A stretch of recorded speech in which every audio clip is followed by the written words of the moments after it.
Hello everybody, I am Cryptic and welcome to the first ever episode of our podcast. Welcome.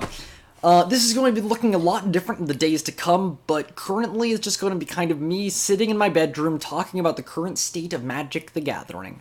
What I love about it, what I dislike about it, what happened in the past, what's going to happen in the future, and whatever else I want to talk about, because personally I'm not in the pocket of wizards, but I'd really love to be. Now, the first thing that I'm going to be covering on this first ever episode is going to be something kind of topical, kind of controversial, and a terrible idea to start on, but I'm doing it anyways.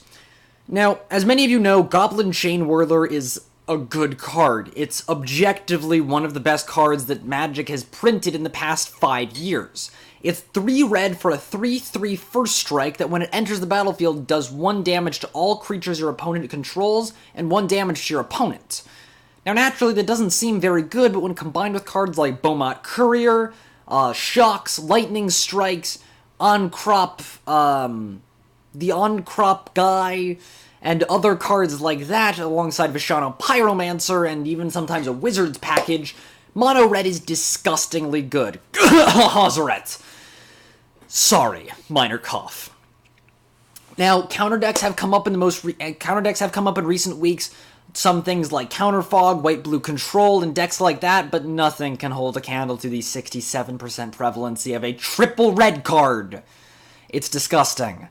Now, the way that I saw a lot of people approaching this was ban Goblin Chain Whirler, and while I not necessarily disagree, I don't necessarily agree either. A lot of people were complaining and bellyaching over the fact that they banned Rogue Refiner, Ramunap Ruins, and Rampaging Ferocidon. 3 cards I actually have in my collection and never really got to play with because they were banned before I rejoined Magic. I ended up quitting in Battle for Zendikar, and I rejoined in Hour of Devastation while inheriting some old cards from someone I used to know. Now, these old cards did consist of those cards, and I looked at them and went, these are amazing, except for Rampaging Ferocidon. I found it completely fine, I guess. It was a counter to some white-blue life gain decks and that mono-black aggro deck that's on the runs these days.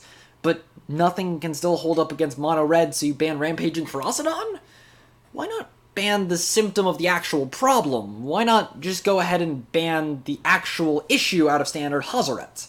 Well, I understand why, and I don't play Standard, but to all the people out there complaining and saying, oh my god, this is the end times, Wizards is gonna lose their fan base, shut up. Genuinely. Please, I beg of you, shut up. I'm not here to tell you right now that you're wrong, and I'm not here to tell you that Standard is becoming not fun, but there are counters to this deck. I'm here to tell you that this isn't necessarily the end times. I, personally, am a Legacy player. I have a deck called Canadian Threshold, more commonly known as Temur Delver. This deck consists of a playset of Tarmogoyf, Delver of Secrets, Force of Will. That's its core. Now, it also puts in a card called Nimble Mongoose. It's 1 green for a 1/1 Shroud. That's the unimportant part. The important part is it has Threshold. It gets +2/+2 if there are 7 or more cards in your graveyard at any time. It's really, really good, but it's also really terrible, because it gets hated out by things like Relic of Progenitus, and other graveyard hates. Leyline of Sanctity immediately comes to mind. Sorry, Leyline of the Void immediately comes to mind. Now, those aren't the problem with that deck. Legacy was dominated by Deathrite Shaman deck, and then Deathrite Shaman got banned, but while Deathrite Shaman was overwhelmingly the mainstay of Legacy, he was beatable. These 3-color Grixis Delver decks that ran Deathrite Shaman, or these 4-color decks that would splash for Leovold, were beatable. They were beatable by Tempo decks. They were beatable by Death and Taxes decks. They were beatable. And Legacy is known as the Eternal format. You have every card in Magic ever that hasn't been banned yet in Legacy, or in some cases will never get banned. Ever is the key word there. It's an Eternal format. That's why they released Eternal Masters. It wasn't called Last 5 Years Masters. Modern Masters Modern goes back to 8th edition. Granted, yes, Modern does have a much lower price tag than Legacy has, and I play with all proxy cards. But think about that. If Modern is currently being dominated by, I would say, majoritively 2 decks. Those 2 decks are the 5-color Humans deck and the 4-color Death's Shadow deck. I went into a competitive scene, and I went into a competitive server, and I played 16 matches with a mono-green Tron deck. I would say 12 of the decks that I faced were the 2 competitive decks I just listed. 5 color humans, 4 color shadow. Out of those 12 matches, I actually managed to win 8 of them with a mono-green Tron deck because I outraced my opponent. I was able to sneak out something like Ulamog, or I was able to sneak out something like Emrakul, and just beat them. Ow. There was no competition there. The thing is, these decks can be outraced, so when you look at these mono-red decks, the question is, don't outrace them. This is obviously the fastest deck in the format, and Kaladesh and Aether Revolt, as many people see it, were mistakes, but I don't see it that way. I see mono-red and these red-black aggro decks as an opportunity for us to create something that's heavier in control. Many people are familiar with the kind of cycle, the wheel of rock, paper, scissors. Aggro beats mid-range beats control beats aggro. Now, these decks are too fast for a traditional control deck, but then people invented Turbo Fog, and it's not too fast for Turbo Fog, but Turbo Fog is too inconsistent. I recognize that, and I sympathize with that, honestly. I sold my Teferi off already, as you could guess. But Turbo Fog is too slow and too inconsistent. Your high end is a 7-drop and a 6-drop, so run a control deck with lower curve. Okay, that would look something like an Approach of the Second Sun deck. Why are we running those? My question to all of you who are complaining about why on earth these cards aren't banned, why these cards aren't ridiculous, I get that this is one of the most prevalent cards out there. But think about Eldrazi Winter in Modern. Eldrazi was the only thing then, and they ended up needing to ban 1 card. Here, people are calling for the bans of 6, 7 cards. They're saying, ban Hazaret, ban Chandra, ban this and that, and why should we? 1 card got banned in Eldrazi Winter and didn't shut down the Eldrazi archetype. Granted, yes, standard cards rotate and all of that sort of thing. The wool that they pulled over our eyes when they did the thing where they said, oh, we're banning nothing. Yeah, just kidding, we're banning Felidor Guardian. That was uncool, admittedly, but they banned it. And that deck was incredibly prevalent. That was a turn 4 guaranteed win. This deck isn't a turn 4 guaranteed win. That deck had an infinite combo. These decks don't. These decks are fast and aggressive, so gain life quickly. When you're approached with a problem, like Approach of the Second Sun, what you do is you run counterspells. You get rid of those Approach of the Second Suns. You make sure that they never get to cast one. You can make them mill, you can make them just discard them, you can do any of those types of things. So, an Approach of the Second Sun deck either gets killed by counters or gets killed by discard or mill. When a friend of mine approached me with a mono-green deck, I said, okay, shuffle up, and I played my white-blue control deck against it. I Essence Scattered his Gigantiscore on turn 4, and then I proceeded to Essence Scatter his 2 Steel Leaf Champions a few turns later.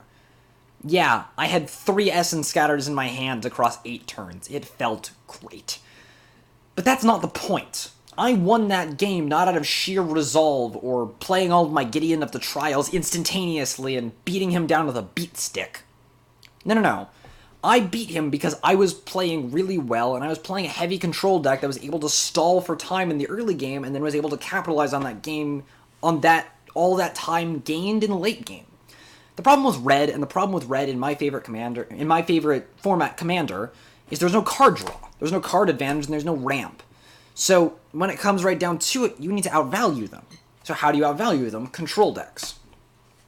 My theory and my approach to all of you right now is to go out there, go to your Friday Night Magics, go to your FNMs, go to your GPs, and bring an Approach of the Second Sun deck. Now, an Approach of the Second Sun deck looks something along the lines of a combination of Essence Scatter, Negate, Approach of the Second Sun, Gideon of the Trials, maybe another playset of Gideons, but that's completely up to you.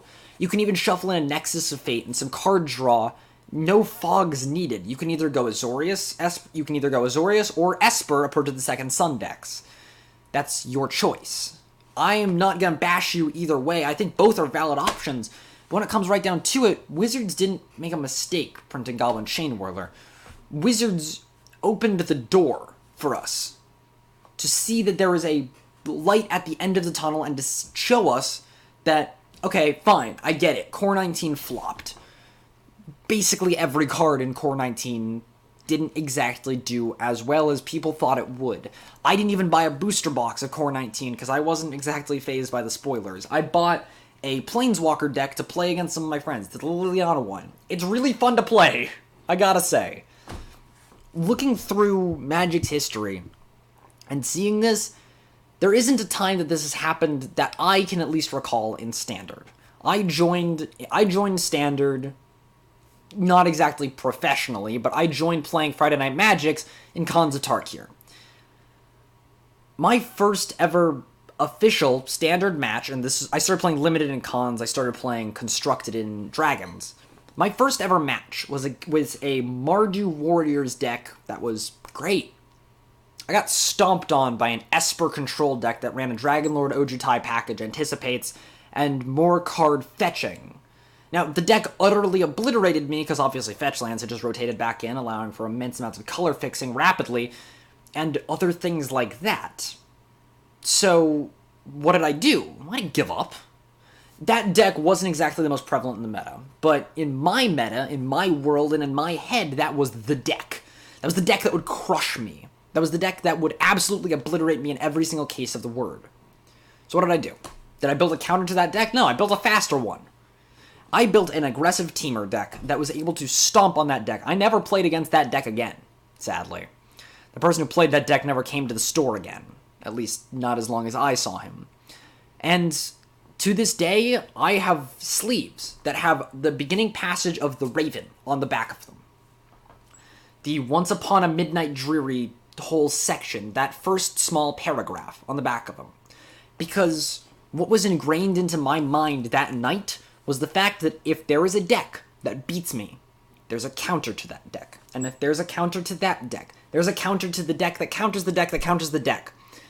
Those sleeves represent that, because those are the sleeves my opponent used. If you stopped listening and completely randomly clicked and started to tune in here, here's what I'm going to leave you with as I sign out. Typically these podcasts are going to be a lot longer. I'm going to be doing hour-long podcasts, hour-and-a-half-long podcasts, or 30-minute podcasts, depending on the day, week, month, whatever it is going to be. I wanted to make this first podcast just to see how people respond to it. You don't need to see anything, because I'm moving my hands, I'm making hand gestures, and I'm just looking into you. That sounds really creepy. I'm just looking at you.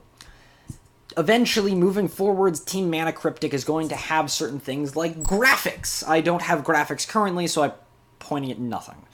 And we're going to be working on a set. When I point to something, if I point to something right over my shoulder, a Goblin Chainwhirler could show up if I say, hey, editor, put a Goblin Chainwhirler in here. The whole team and I we're relatively experienced, not just in Magic, but in visual arts and in design and things like that. So, what I'm going to leave you with is, that update from my channel. But for all of you complaining about Soulscar Mages, for all of you complaining about Goblin Chainwhirlers, for all of you complaining about cards like that, find a counter. Don't complain. Go out there. Build a deck. Brew a deck that steps on Goblin Chainwhirlers and Mono Red.